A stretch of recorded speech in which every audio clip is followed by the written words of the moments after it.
Hello and welcome back to Suspended Fanimation. I'm your host, Dennis Bithoulkas, and it's time for the season finale of Daredevil Born Again, Season 1, Episode 9, Straight to Hell. Welcome, everybody. Before we get started, let me take care of some business first, and we'll get down to it. If you like what you see here, wherever it is, like, share, and subscribe. If you're still on the fence about subscribing, take a look at the video that pops up at the very end here. YouTube takes the algorithms of all the stuff you've been watching and tries to match it as best as possible. One of the videos, my vast video library, over 1,100 videos, and pops it up here and up here just for you. And if you like what you see there, hit that subscribe button down below there. Also, if you want to know when I'm going to be on live again next, go over to suspendedfanimation.com. Take a look at the schedule I have up there. I change it every week. Also have all the links to my social pages and all links to my media there as well. Um, let's get started, shall we? How about that? Let's see if I can get to it. There we go. Spoiler alert, I am going to spoil the episode. If you have not seen the episode, go and watch it. Come on back. This will be a video. You can comment down below in the comment section. Give you enough time to walk away, whatever you need to do. All right. There we go.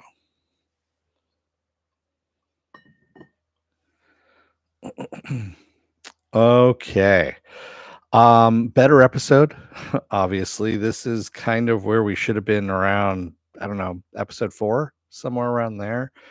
I still find this disturbing that you have your title character, Daredevil, of course, only show up in costume. So we're approaching like 9 hours now worth of stuff. It's a little under 9 hours. I realize that's like 8 hours, 8.5 hours, somewhere around that. But your title character is really only in it, and I'm going to be generous and say an hour and a half in costume. Yes, I understand that's not the gist of this, but the story is problematic. The whole story revolves around, now we just find out that it's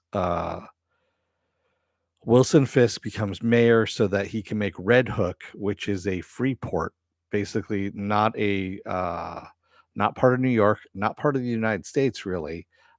He's trying to basically modernize it so that he can launder money through it, billions of dollars through it, because that's how they can bring art through there without it being looked at through customs, anything like that, money, whatever, because it's a free port. That's what the whole gist of this is. If That's a pretty weak plot, if you will, but the whole thing of them playing around, is the Kingpin reformed, is he not reformed, when, and then at the end here you have that's his plan all along, that he was never reformed, and this whole wishy-washy going back and forth thing was for what? I mean, it just, yeah, it's bad writing is really what it is. It's bad writing. It's bad show running as well. Um, but getting aside from that, uh, we start off this episode obviously with what happened where Matt had jumped in front of the bullet for Kingpin, meant for Kingpin from Bullseye. Why? We don't know. He doesn't know because the writers don't know. They figured, well, why the fuck not? It's yeah, I mean, oh my god. I mean, this is some really piss poor writing. It really is. It also shows that once we get Karen Page coming back into all of this, that is sorely what we're missing out of this whole series. We're missing people who know what Matt's other life is, or was, if you will. And by not having that and then having this 8-hour long retrospective of should I, shouldn't I, should I, shouldn't I, should, it goes back to the whole I've got a secret, but I'm not going to tell you, of the CW. And if any of you have been watching my channel long enough, I fucking hate that. And that's where we're at with this. This could have been done so much better if you just cut out all the bullshit and had actually had a real plot to this. Instead, yeah, this season was mostly filler. This was maybe 3 episodes worth of actual story that could have led into the second season. You could have taken out most of this. You didn't need to do 18 episodes. You could have gone, you know, done 3 episodes leading up to this and then actually jumped into the story with Kingpin taking over martial law, having him bring his task force in to basically kill masked vigilantes, his Safer Streets program that he puts into place, and also blacking out the city, intentionally blacking out the city so that he causes strife. If this doesn't sound familiar, only to become the city's savior, if you will. Uh, we see this in our current government going on right now. It's a lot of mirroring of that. So yeah, it's this whole, I'm going to create the problem, but then I'm going to supposedly save you from it as well. But I'm not going to tell you that I was actually creating the problem in the first place. Um, yeah, we could have had this earlier on. We really could have had this earlier on. I understand they wanted to try and build up the Vanessa Fisk thing. They really never did. They never got there with it.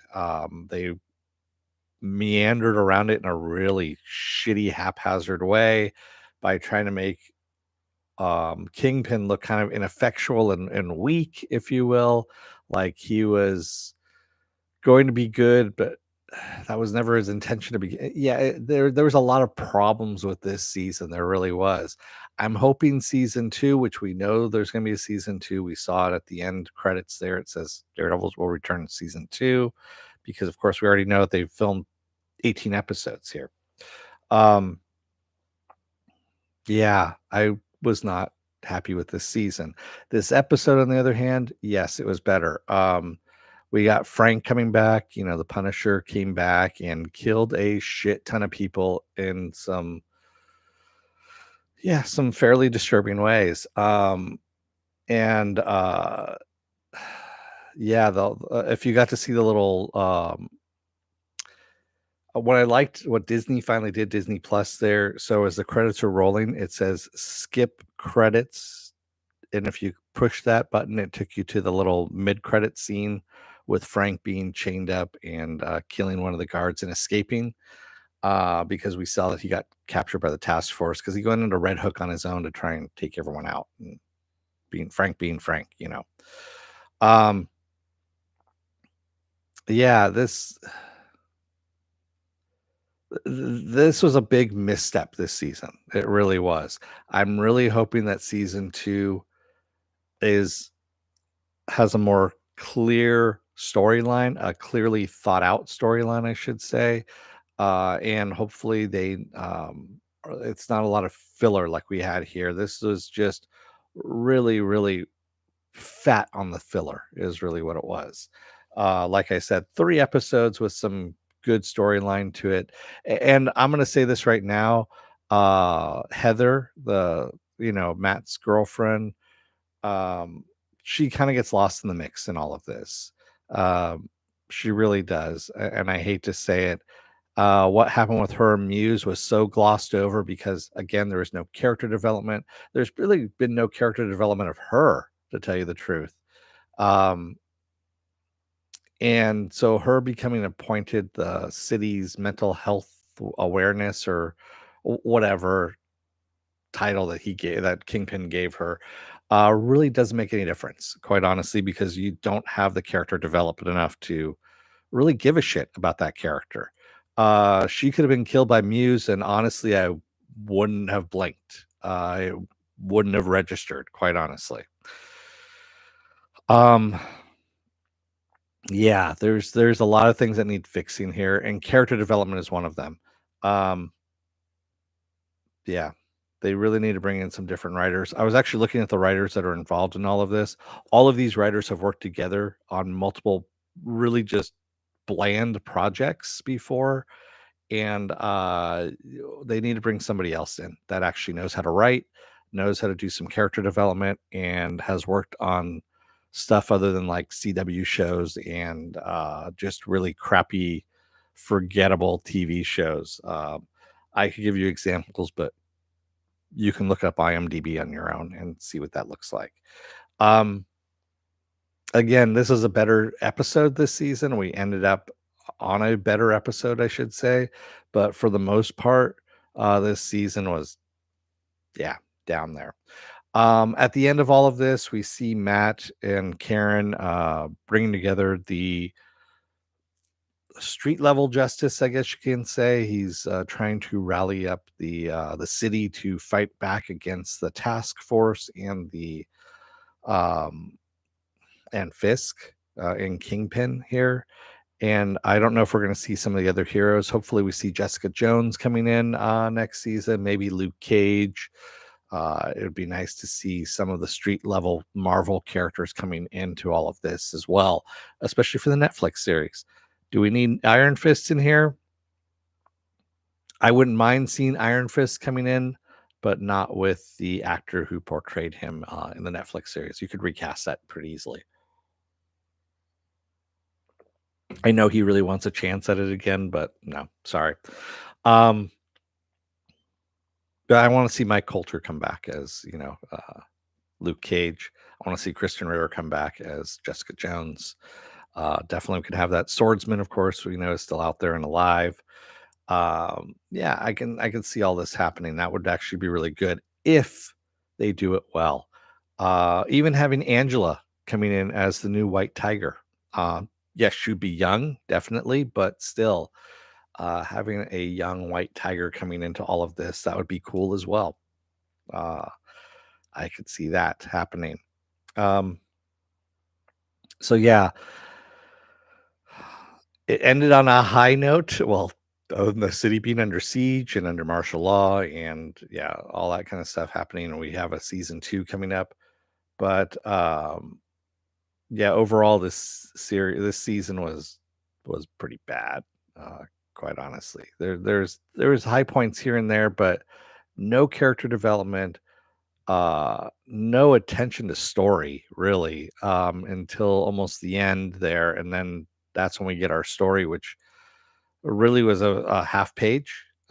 So if you're writing things and you are writing out your story, like your synopsis of your story, if you only have a half page for an 8 episode arc, 9 episode arc, that's not enough. You need to have more than the half page of what your synopsis is of your entire season. Um, and yeah, this was just that's what that was. That's what this episode was your half page synopsis of what the season was about. So yeah, that's where I'm gonna leave it at. What else do I have going on for the rest of this week? Well, nothing right now. Um Nothing's really coming out until Thunderbolts comes out on May 2nd, I believe is what that is. I'll go see that. I will review that, obviously. The Last of Us now is playing. I will be covering that on Mondays. So, yeah, if you keep a lookout on if you go to suspendedfanimation.com, take a look at my schedule. I have it, scheduled out there. And The Last of Us is going to be the one that I'm going to be covering mainly until Andor comes out. Andor is going to be a weird run. I'll say that right now. Andor has a release. They're releasing 3 episodes a week, is what they're going to be doing here. And Andor starts on April 22nd. Actually, that starts on Tuesday. Is that right? Yes, that's Tuesday.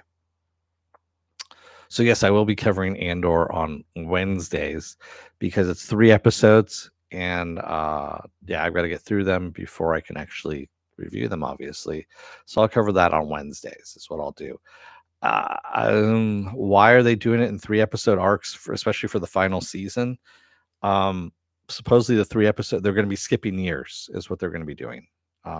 Is how they're doing that. So they're do 3 episodes, then skip some years, 3 episodes, skip some years, and yeah, so that's how they're doing that, which is going to be an odd one. But what do I know?